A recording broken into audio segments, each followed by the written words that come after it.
You have $500 left at the end of the month. Your credit card balance is staring at you at 22% interest. But your retirement account has been sitting empty for years. And every financial expert you have ever listened to gives you a different answer. Dave Ramsey says pay off all debt first. Your coworker says invest immediately because time in the market beats everything. Reddit says do both. Who is right? In the next 14 minutes, I am going to give you the exact answer based on real math, not opinions.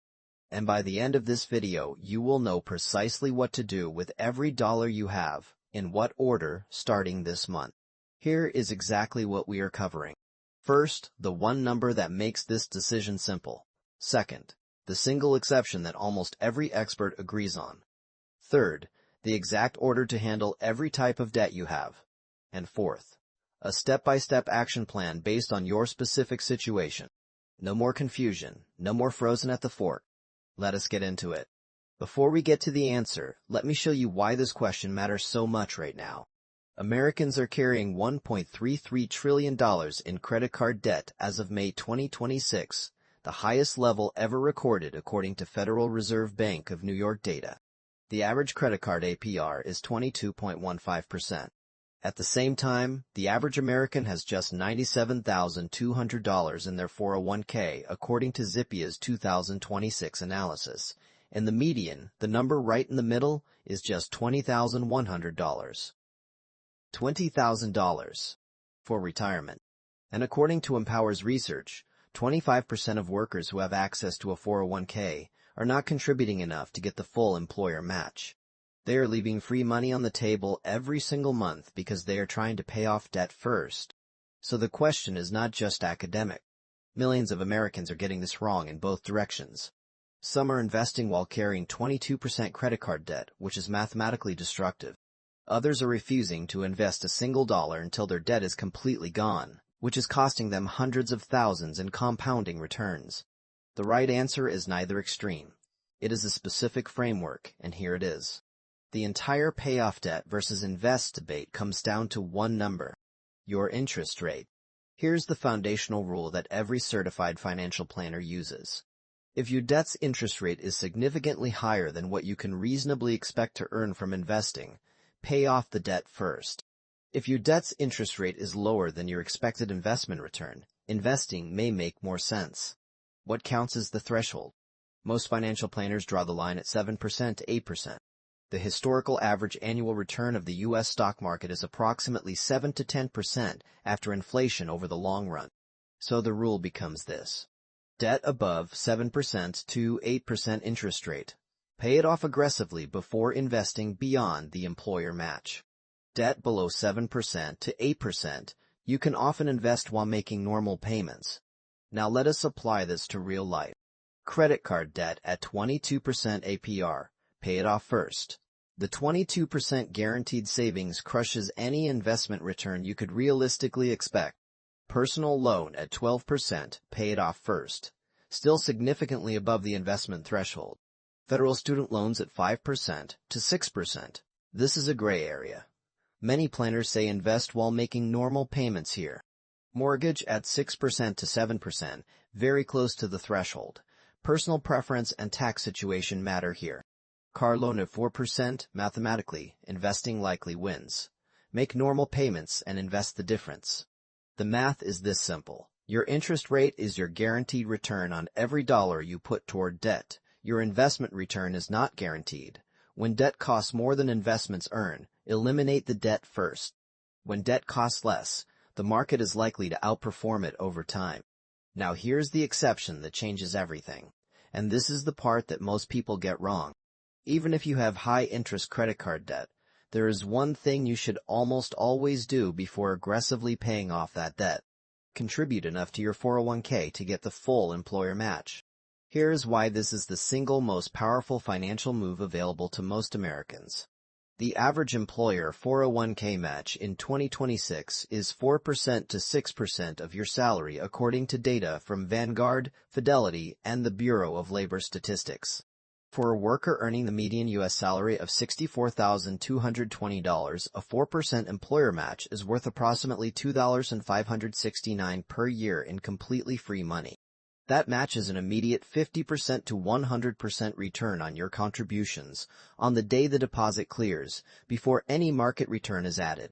Nothing else in investing gives you that kind of guaranteed instant return.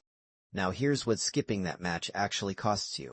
Compounded at 7% over a 35-year career, that $2,569 per year in employer contributions grows to $355,000. According to a July 2026 analysis by 24/7 Wall Cent, the average American worker who skips just a 3% employer match loses $266,000 in retirement wealth over a career.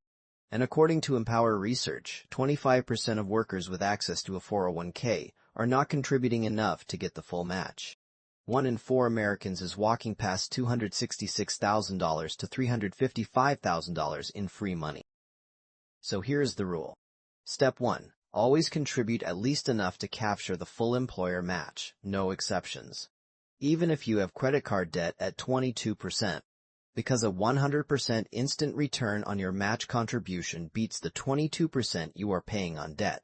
After you capture the match, then redirect all extra dollars aggressively to high-interest debt. Okay. Now let me give you the exact order.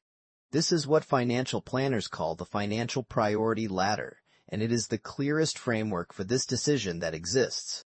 Rung 1. Build a starter emergency fund. Before anything else, set aside $1,000 to $2,000 in a savings account. This is not optional. Without this buffer, one unexpected car repair or medical bill forces you back onto the credit card, and you undo every dollar of debt payoff you did. $1,000 emergency fund. Do this first. Rung 2. Capture the full 401k employer match.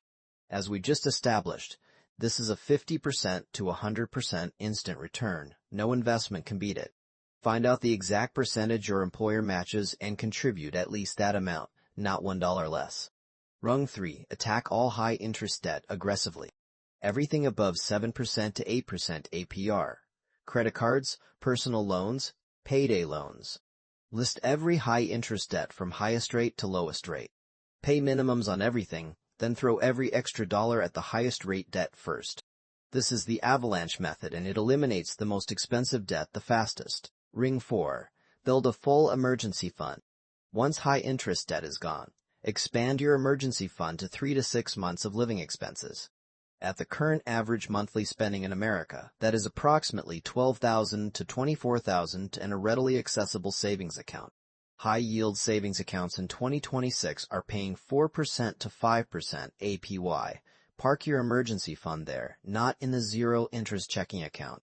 Rung 5. Max out your Roth IRA. In 2026, you can contribute up to $7,500 to a Roth IRA if you are under 50. Roth IRA growth is completely tax-free. You contribute after-tax dollars and never pay taxes on the gains or withdrawals in retirement. For someone in their 20s or 30s, maxing a Roth IRA is one of the most powerful wealth-building moves available. Rung 6.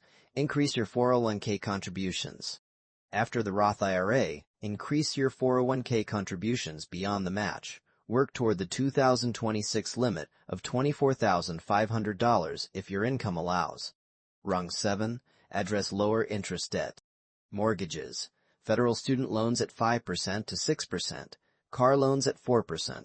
At this point, whether to pay these off early or invest the difference is a personal decision based on your risk tolerance and life goals. The math often favors investing, but the peace of mind of being completely debt-free has real value too. This order works because it puts every dollar where it earns the highest guaranteed or expected return in the right sequence. Now let me show you 3 real scenarios so you can see exactly what each approach costs or earns over time. All 3 people earn $64,000 per year. All 3 have $6,500 in credit card debt at 22% APR. All 3 have $500 per month of extra money after expenses. Person A, the debt-only approach, puts all $500 per month toward credit card debt, pays it off in 14 months, then puts $500 per month into investments, but they skip the 401k employer match for 14 months. At retirement, they lose approximately $31,000 in compounded employer match money from those 14 months alone. Person B, the invest-only approach. Ignores the credit card and puts all $500 per month into investments. The credit card at 22% keeps compounding. Over 14 months of minimum payments, they pay an extra $1,400 in interest they did not need to pay. And the credit card balance barely moves. Person C, the framework approach. Month 1, contributes 5% to 401k to capture the full 4% employer match. Redirects all remaining extra dollars to the credit card using the avalanche method. Pays off the credit card in 16 months, slightly longer than Person A, but captures the full employer match the entire time.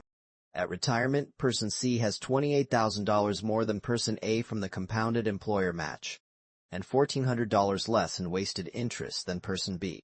The framework beats both extremes. Not because of some complicated strategy, because it prioritizes actions in the order of their guaranteed return. I want to address student loans specifically because this is where most people in their 20s and 30s get confused. The average federal student loan interest rate for undergraduates in 2026 is around 5% to 6.5%. Graduate loans are higher, 7% to 8.5%. Here's how to handle each. Federal undergraduate loans at 5% to 6%.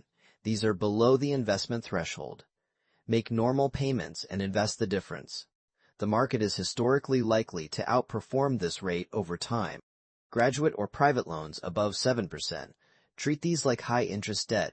Prioritize paying them off before investing beyond the employer match. And one important note for federal loans specifically. If you are on income-driven repayment or pursuing public service loan forgiveness, the math changes completely. Do not aggressively pay off loans you may have forgiven. Capture the match, invest, and let the forgiveness program work. Talk to a fee-only financial advisor if you have a complex student loan situation. The general framework applies, but the specifics matter. Let me give you the action plan right now based on where you are. Step 1. This week, log into your employer's 401k portal. Find out exactly what percentage you need to contribute to get the full employer match. Change your contribution to at least that amount today. If you do not have a 401k, open a Roth IRA at Fidelity, Vanguard, or Schwab. Takes 15 minutes online. Step 2. This month, list every debt you have. Write down the balance and the interest rate next to each one. Everything above 7% goes on your attack list. Everything below 7%, you make normal payments and redirect extra money to investing. Step 3. This year, follow the priority ladder in order. Starter emergency fund. Full employer match. High interest debt gone. Full emergency fund. Roth IRA. More 401k.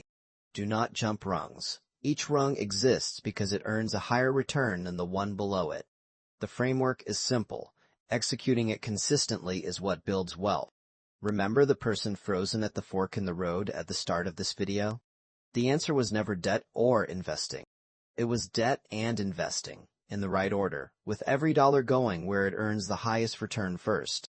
The average American is making this decision by feeling, by fear, by what their parents did, or by advice that does not account for their actual numbers. Now you have the framework. Now you know your number, the 7% threshold. Now you know the exception. Always capture the employer match. Now you know the order. In the next video, I am going to show you the fastest way to pay off credit card debt specifically, including a strategy that lets you pay 0 interest for up to 21 months. Subscribe so you do not miss it. If this video finally answered a question you have been sitting on, share it with one person who needs to hear it. I will see you in the next one.